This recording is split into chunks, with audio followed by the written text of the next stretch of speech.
Hello everyone, I'm Rachana.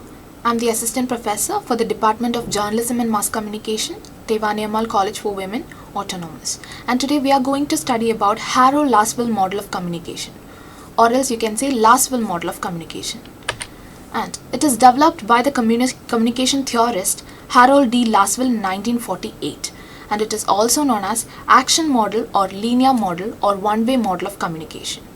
And this communication model has 5 components which has been asked in a question manner, like who says what, in which channel, to whom, with what effect. And also this last component, that is with what effect, has been expanded by George Gerbner, who is the founder of cultivation theory. Cultivation theory is a theory among the communication theory. It is one of the important theory in communication theories, and the founder of cultivation theory, George Gerbner, has expanded Lasswell model of communication, and he has included a concept of reaction of the receiver. And this is a formula of Lasswell model of communication. That is, the first one is who, that is the sender, or you can say the communicator. So the control analysis is done by the sender, or you can say the communicator. And the next component is says what, that is the message, you can say the content analysis. And the next component is in which channel, that is medium, and you can say, so the medium, the message is passing through the medium or the channel, so you can say media analysis. And the next one, or the next component, is to whom, that is receiver, you can say the audience analysis. And the last component is with what effect, or you can say the response or the effect, so that is the effect analysis.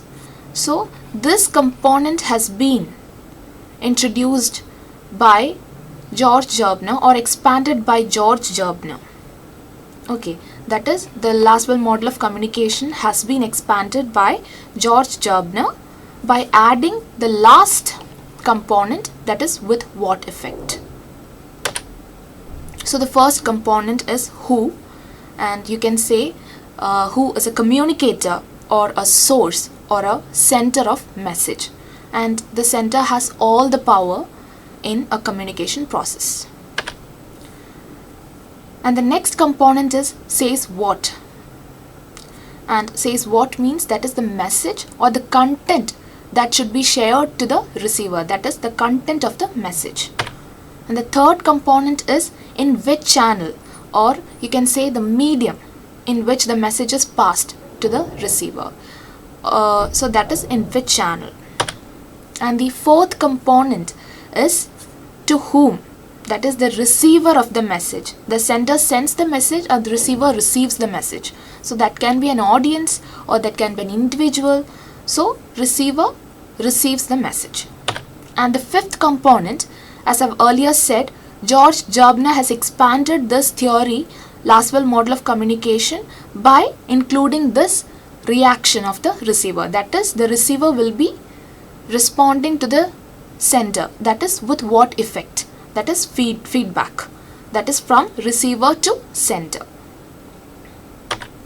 So these 5 components are used as an analysis tool for evaluating the communication process, and also the components are asked in question to be asked to get the answers and facilitates an ongoing communication process. And the advantages of this Lasswell model of communication is, the first one is easy and simple. So this communication process is very easy and simple, and also it suits for almost all types of communication processes. And it also explains about the concept of effects. Some of the models are not explaining about the effect or the response of this receiver. So in this model, it has been included the concept of effect. And coming towards the disadvantage of this particular model is, it ignores the possibility of noise. Noise means distortion that comes between a communication process. That can be a physical, psychological noise, a distortion, a barrier. And the next disadvantage is it is very linear. Linear means it goes in a very simple and straight communication process. Starts from the receiver and ends in a starts from a sender and ends in a receiver. So that is what linear communication process. And the last and the final disadvantage is it is too simple. It is also said as an advantage and also it is said as a disadvantage. It is too simple. So this is all about Lasswell model of communication. Thank you and have a nice day.